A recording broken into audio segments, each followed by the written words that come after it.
Hi friends, welcome to our traditional. இன்றைக்கி நம்ம என்ன பார்க்க போகிறோன்னா ஃப்ரண்ட் பாட் எப்படி வெட்டுறது தான் இன்றைக்கி பார்க்க போகிறோம். அதுக்கு முதல்ல பேக் பாட்டை எடுத்துக்கணும். பேக் பாட்டில் நம்ம கீழே 2 இன்ச்சு மடிக்கிறதுக்காக விட்டுருப்போம். அந்த 2 இன்ச்சை கரெக்டாக மடித்து விட்டுருங்க. மடித்து விட்டுட்டு அப்படியே நம்ம இந்த கிளாத்தில் பேக் பாட்டை போட்டு நம்ம நெக்கும் ஆர்ம் ஹோலும் வரைஞ்சிக்க போகிறோம். இப்போ கரெக்டாக இருக்கும் இந்த கிளாத் அப்படியே நம்ம வெட்டி எடுத்துக்கலாம். இப்போ பாருங்கள், முதல்ல மார்க் பண்ணிடலாம். இப்போ பாருங்கள், ஆர்ம் ஹோலும் கரெக்டாக நெக்கும் நம்ம மார்க் பண்ண போகிறோம். மார்க் பண்ணிவிட்டு ஆர்ம் ஹோல்லேருந்து ஒரு 1/2 இன்ச்சு கீழே வர மாதிரி தான் நம்ம வெட்ட போகிறோம். ஏன்னா நம்மளுடைய ஃப்ரண்ட் பார்ட்டில் இந்த இடம் நம்ம ஆர்ம் ஹோல் கொஞ்சம் குழியாக உள்ளே போகிறதுனால நம்ம அங்கே நிறைய கிளாத்தை விடக்கூடாது. பேக்குக்கு 1.5 விட்டுருப்போம். நீங்கள் ஃப்ரண்ட்டுக்கு 1 இன்ச்சு விட்டால் போதும். அதுக்கு மேலே நீங்கள் வைக்க வேண்டாம். அப்போ தான் நம்மளுக்கு கரெக்டாக இந்த இடத்துல துணி தூக்கிட்டு இல்லாமல் ஆர்ம் ஹோல்கிட்ட கரெக்டாக நம்மளுக்கு செஸ்ட் பாகத்தில் துணி அப்படியே சேர்ந்து இருக்காமல் கரெக்டாக நம்மளுக்கு வரும். இப்போ பாருங்கள், நெக்கும் நான் வரைஞ்சிட்டேன். ஓரளவுக்கு நெக்கு அந்த கோடு வரைஞ்சிட்டேன். ஏன்னா நம்ம பேக் நெக்குக்கு நம்ம 8.5 எடுத்தோம்.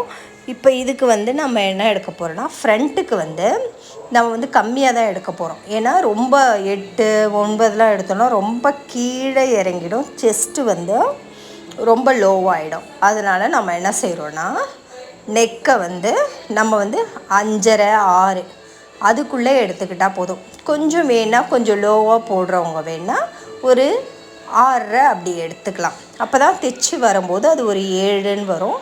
கரெக்டாக இருக்கும் உங்களுக்கு. நம்மளுக்கு நார்மலாக ஒரு 5.5, 6 எடுத்துக்கிட்டாலே போதுமானதாக இருக்கும். இப்போ பாருங்கள், நான் ஆர்ம் ஹோல் வரைஞ்சிருக்கேன். ஆர்ம் ஹோலில் கீழே மார்க் பண்ணியிருக்கேன் பார்த்தீங்களா, 1 இன்ச்சு வச்சு. அது ஃப்ரண்ட் பார்ட்டுக்கான அளவு. இப்போ நான் வரைகிறது பேக் பார்ட்டோடைய அளவு. உங்களுக்கு வித்தியாசம் தெரியணும் அப்படின்றதுக்காக நான் இப்போ அதை மேலே பேக் பார்ட்டையும் வரைஞ்சிருக்கேன். அதுக்கு கீழேயே இப்போ ஃப்ரண்ட்டுதையும் நான் வரைகிறேன்.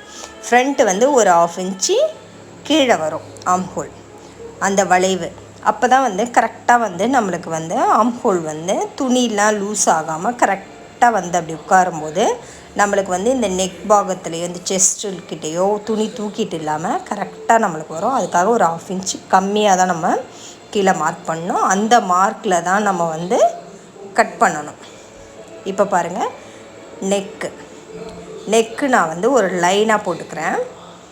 இப்போ இதில் எப்படி நெக்கு எடுக்கணுன்னா, நம்ம ப்ளவுஸ் இருக்கு இல்லையா, நம்ம ப்ளவுஸை எடுத்துக்கோங்க.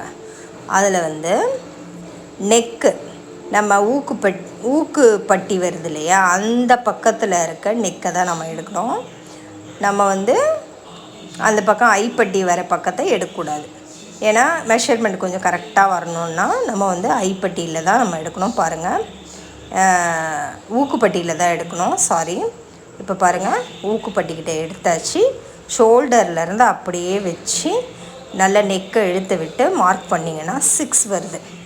6 வரும்போது அதுதான் ரெடி அளவு 6. நம்ம 6 அப்படியே வைக்காமல் நம்ம என்ன செய்கிறோம், ஒரு 1/2 இன்ச்சு மேலே ஒரு 5.5 அப்படின்னு வச்சுக்கிறோம். 5.5 வச்சா நம்மளுக்கு கரெக்டாக இருக்கும். ஏன்னா தைச்சி வரும்போது 6 வரும். நம்மளுக்கு கரெக்டாக நெக்கு அந்த ஃபினிஷிங் ரெடி அளவு கரெக்டாக நம்மளுக்கு வந்துடும். எப்போயுமே ரெடி அளவை விட ஒரு 1/2 இன்ச் கம்மியாக வச்சு தான் நம்ம மார்க் பண்ணோம். அதே போல் ஷோல்டருக்கு ஒரு 1/2 இன்ச்சு மேலே கோடு போட்டுட்டு அங்கே தான் நம்ம தைக்க போகிறோம். அதனால் ஒரு 1/2 இன்ச் மேலே கோடு போட்டுட்டு அதுலேருந்து தான் நம்ம மார்க் பண்ணுறோம். 5.5 மார்க் பண்ணிவிட்டு அப்படியே ஒரு கோடு போட்டுருங்க. கோடு போட்டுட்டு அழகாக நீங்கள் யூ ஷேப் போடுறதா இருந்தாலும் போட்டுக்கலாம். ஃப்ரண்ட்டு நெக்குன்றதுனால நீங்கள் என்ன செஞ்சுக்கோங்க, கொஞ்சம் வளைவாக வரணுன்றதுக்காக கொஞ்சம் நீங்கள் ரவுண்ட் நெக்கை அழகாக வரைஞ்சிக்கோங்க. நான் இப்போ ரவுண்ட் நெக் தான் வரைகிறேன், யூ போடலை. பாருங்கள், ரவுண்டாக வந்துருச்சு. யூக்கு இந்த இடத்துல கொஞ்சம் எக்ஸ்ட்ரா வரும். நம்ம இப்போ 1/4 இன்ச்சு இருக்க இடத்துல ஒரு 1/2 இன்ச்சு வர மாதிரி வந்தால் தான் யூ வரும். இது அழகாக உங்களுக்கு ரவுண்ட் நெக் மாதிரி வந்துருச்சு. இப்போ அழகாக போட்டாச்சு. போட்டுட்டு இப்போ நம்ம டாட் எடுக்கணும். டாட் எப்படி எடுக்கணும்னா, நம்ம தோராயமாக நம்மளுக்கு 40 இன்ச்சு இருக்கவங்களுக்கு ஒரு 10 இன்ச்சு எடுத்தாலே நம்மளுக்கு போதுமானதாக இருக்கும். ஆனால் இருந்தாலும் உங்களுக்கு தெரியணுன்றதுக்காக ப்ளவுஸில் வந்து நான் வந்து வச்சு காட்டுறேன். இப்போ பாருங்கள், ஷோல்டருடைய ஆஃப் அதை வந்து அப்படியே பிடிச்சிட்டு நம்ம வந்து அந்த டாட் இருக்கு இல்லையா, நம்மளுடைய செஸ்ட்டு பாகத்தில் டாட் பகுதி இருக்கும், 3 அப்படியே பிடிச்சிருப்பாங்க. நல்லா கொஞ்சம் பெரிய டாட்டாக இருக்கும் அது கீழ்ப்பகுதியில். அந்த டாட்டோடைய மேல் பாகத்தையும் சேர்த்து அளந்தோன்னா பாருங்கள், இது மாதிரி அளந்து மேலேருந்து ஷோல்டர்லேருந்து அப்படியே வச்சு பார்த்திங்கன்னா அந்த டாட் பகுதி எவ்வளோ இருக்கோ அதை அப்படியே மார்க் பண்ணிக்கோங்க. மார்க் பண்ணிவிட்டு டாட்டில் இருந்து 3 3.5, ஏன்னா 40 இன்ச்சு இருக்கிறதுனால 40 இன்ச்சு ப்ளவுஸ் தான் நம்ம இப்போ வெட்டிகிட்டு இருக்கோம். அதனால் நம்ம என்ன பண்ண போகிறோம்னா 3 3.5 எடுத்துக்கலாம். அப்போ தான் வந்து செஸ்ட்டு பாகம் வந்து கரெக்டாக கவர் ஆகி அழகாக உங்களுக்கு வரும். இல்லைன்னா மேலே வந்து தூக்கிட்டு இருக்கும், அசிங்கமாக இருக்கும் அது பார்க்குறதுக்கு. அதனால் 3 3.5 வச்சுக்கோங்க. இப்போ வச்சுட்டு இப்போ கீழ்பாகம் வந்து நம்ம மடித்து போட்டோம் இல்லையா அந்த 2 இன்ச்சு, அதுக்கு மேலே வந்து நம்ம வந்து ஒரு 1.5 இன்ச்சு மார்க் பண்ணிக்கலாம். ஏன்னா ப்ளவுஸ் வளைவாக வர்றதுக்காக கொஞ்சம் வளைவு இருக்கணும், அப்போ தான் வந்து கரெக்டாக வரும். அதனால் ஒரு 1.5 இன்ச்சு மேலே மார்க் பண்ணிட்டேன். மார்க் பண்ணிவிட்டு இப்போ நெக் பாகத்துக்கு வருவோம். நெக் பாகத்தில் ஒரு 1/2 இன்ச்சு கீழே வரைஞ்சிக்கிறோம். அதாவது நம்ம ப்ளவுஸில் எடுத்தோம்ல ரெடி அளவு 6, அது வரும். இந்த நெக்கை தைக்கும் போது இந்த அளவில் தான் வந்து கரெக்டாக வரும்.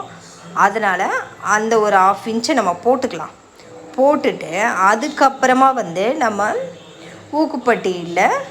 ஊக்குப்பட்டியுடைய அளவு நம்ம மார்க் பண்ணி அதை கரெக்டாக நம்ம வச்சுட்டு அதுக்கப்புறம் தான் நம்ம வெட்டி எடுத்துகிட்டு அதில் ஒரு பட்டியை ஃபிக்ஸ் பண்ணுவோம். அதுக்காக இப்படியே நேராக வைக்காமல் அழகாக பாருங்கள், ஊக்குப்பட்டி இருக்க பக்கமாக பார்த்து அந்த ரெடி அளவு கரெக்டாக அந்த நெக்கு முடிகிற ரெடி அளவு பக்கம் வச்சுட்டு கீழே எவ்வளோ வருதோ, அதாவது பட்டியிலேருந்து மேலே இருக்க அளவை வந்து நம்ம குறித்து எடுத்துக்கணும். பட்டியோடு குறிக்கக்கூடாது, பட்டிக்கு மேலே இருக்க அளவை தான் நம்ம குறிச்சிட்டு இப்போ நம்ம வந்து இங்கே ஒரு டாட் பிடிப்போம். அந்த டாட்டுக்காக ஒரு 1/2 இன்ச்சு விட்டுக்கலாம். விட்டுட்டு அப்புறம் கீழே ஒரு தையலுக்கான அளவு ஒரு 1/2 இன்ச்சு விட்டுக்கலாம்.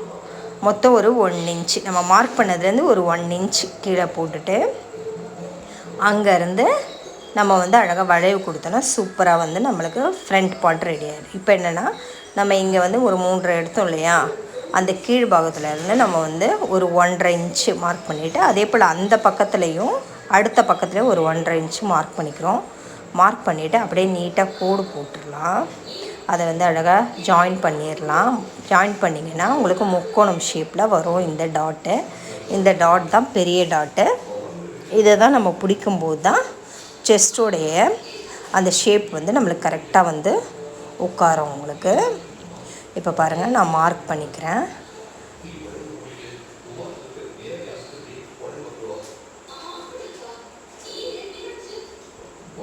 அப்படியே அழகாக மார்க் பண்ணிக்கோங்க. மார்க் பண்ணிக்கிட்டிங்கன்னா உங்களுக்கு தெரியும் எவ்வளோ தைக்கணும் அப்படின்றது கரெக்டாக உங்களுக்கு தெரியும். அதனால் மார்க் பண்ணிவிடுங்க. மார்க் பண்ணிவிட்டு இப்போ பாருங்கள், இந்த நம்ம எடுத்துருக்கோம் இல்லையா, இந்த ஊக்குப்பட்டி கிட்டே எடுத்துருக்கோம் இல்லையா அளவு, அதை வந்து அப்படியே மார்க் பண்ணிவிட்டு அதே போல் அங்கே 1.5 வந்து சைடில் வந்து நம்ம மேலே போட்டிருக்கோம், அந்த மெஷர்மெண்ட்டோடு வந்து ஜாயின் பண்ணிடணும். ஜாயின் பண்ணிவிட்டு இதை தான் அப்படியே வந்து நம்ம வந்து இப்போ நேராக ஸ்ட்ரெயிட்டாக கோடு போட்ட மாதிரி உங்களுக்கு தெரியும். ஆனால் வெட்டும் போது கொஞ்சம் கர்வாக அழகாக வெட்டிக்கோங்க. பாருங்கள், நான் கர்வாக கொஞ்சம் லைட்டாக கர்வ் பண்ணி விட்டுறேன். அப்போ தான் அந்த ஷேப் வந்து நம்மளுக்கு கரெக்டாக வரும். நம்ம போடும்போது கோடு அப்படி போட்டுக்கலாம், வெட்டும்போது கொஞ்சம் கர்வாக அப்படியே வெட்டி எடுத்துக்கலாம். இப்போ பாருங்கள், நான் வந்து அப்படியே வெட்டி எடுத்துடுறேன். மார்க் நல்லா பண்ணிக்கோங்க. பண்ணிவிட்டு அழகாக வெட்டி எடுத்துருங்க சூப்பராக. இப்போ வெட்டுறதுக்கு முன்னாடி ஒரு மெஷர்மெண்ட் வந்து நம்ம செக் பண்ணிக்கிறோம். சைடில் வந்து அதாவது கீழே வந்து அந்த டாட் பக்கத்தில் நம்ம ப்ளவுஸில் எவ்வளோ அளவு வந்திருக்குன்னு பார்த்து நம்மளுடைய சைடு பாகத்துக்கு எவ்வளோ வருதுன்னு பார்த்து மெஷர் பண்ணிக்கோங்க. ஏன்னா கரெக்டாக வந்திருக்கான்னு பார்க்கணும். இல்லைனா வெட்டினதுக்கப்புறம் துணி பத்தாமல் போச்சுன்னா அப்புறம் அங்கே ஒரு ஜாயிண்ட் போட வேண்டியதாகிடும், தையலுக்கான அளவு இல்லாமல் போயிடும். அதனால் அதை செக் பண்ணிவிட்டு இப்போ வந்து நம்ம என்ன பண்ணுறோம், செக் பண்ணிட்டோம். 1 இன்ச்சு எக்ஸ்ட்ராவே நம்மளுக்கு இருக்குது தையலுக்கு. அதனால் நம்ம வந்து வெட்டிடலாம். இப்போ பாருங்கள், இங்கே தான் டாட் போடணும். இங்கே ஆம்ஹோல்லேருந்து ஒரு டாட் வரும், அதே போல் ஐப்பட்டியிலேருந்து ஒரு டாட் வரும். மொத்தம் 3 டாட் வரும். அந்த 3 டாட்டையும் நம்ம இணைச்சி பார்த்தோம்னா மேலே ஒரு முக்கோணம் ஷேப்பில் வரும். இதுதான் கரெக்டாக இருக்கும் நம்மளுக்கு. இந்த மாதிரி டாட் பிடிக்கும்போது தான் செஸ்ட் பாகம் வந்து நல்லா வந்து உங்களுக்கு கவர் ஆகி கரெக்டான ஷேப்பில் வந்து உங்களுக்கு ப்ளவுஸ் தைச்சிருக்கோன்றது வந்து நம்மளுக்கு தெரியும். அதனால் இதெல்லாம் போட்டு பார்த்துக்கலாம்.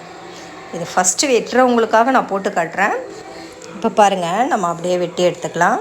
கொஞ்சம் வெட்டும்போது கொஞ்சம் கர்வாகவே நம்ம வெட்டி எடுத்துக்கலாம்.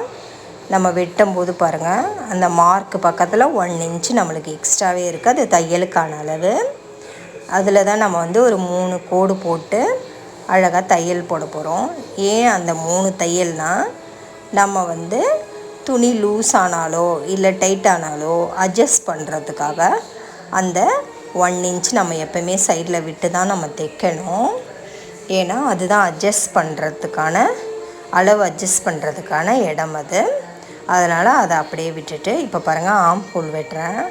நான் வந்து பேக் போட்டிருப்பேன், ஆனால் பேக்கில் வெட்டலை. நான் ஃப்ரண்ட்டுக்காக 1/2 இன்ச் கீழே மார்க் பண்ணியிருப்பேன். அந்த இடத்துல தான் கரெக்டாக நான் வந்து வெட்டிட்டு வரேன் பாருங்கள். இப்போது வெட்டி முடிச்சதுக்கப்புறம் நம்ம நெக்கை வந்து அழகாக ரவுண்ட் ஷேப்பில் வெட்டி எடுத்துக்கலாம். இப்போ நம்ம வந்து லைனிங் ப்ளவுஸ்லாம் தைக்கிறோன்னா அழகாக வந்து நம்ம இந்த நெக்கை வெட்டிட்டு கீழே வந்து லைனிங் வச்சு அப்படியே நெக்கை வந்து தைச்சிட்டு அப்படியே திருப்பிடுவோம். அப்போ ஈஸியாக நம்மளுக்கு வேலை முடிஞ்சிடும். இப்போது இந்த மாதிரி சிங்கிள் கிளாத் போட்டு நம்ம தைக்கும்போது கண்டிப்பாக கிராஸ் பீஸ் வச்சு தான் நம்ம வந்து நெக்கை வந்து ஃபினிஷ் பண்ண முடியும். அதனால் லைனிங் ப்ளவுஸ் ஈஸி நெக்கு தைக்கிறது. இதில் தான் நம்ம கிராஸ் பீஸ்லாம் ரெடி பண்ணி அழகாக கிராஸ் பீஸ் வச்சு நெக்கை வந்து ஃபினிஷ் பண்ணுவோம். இதில் கொஞ்சம் வேலை இருக்குது நெக்கில். இப்போ பாருங்கள், நம்ம வந்து டாட் எடுத்தோம் இல்லையா, அந்த இடத்துல வந்து சின்னதாக ஒரு நாட்ச் போட்டுக்கலாம். ஏன்னா நம்ம ப்ளவுஸ் தைக்கும்போது அளவு மறந்துடாமல் இருக்கிறதுக்காக கரெக்டாக அது மாதிரி நாட்ச் போட்டுக்கிட்டோன்னா நம்மளுக்கு தைக்கும்போது நம்மளுக்கு ஈஸியாக இருக்கும். கரெக்டாக அப்படியே பிடிச்சி அழகாக தைச்சிடலாம். அதுக்காக தான் இந்த நாட்ச் போட்டுறது.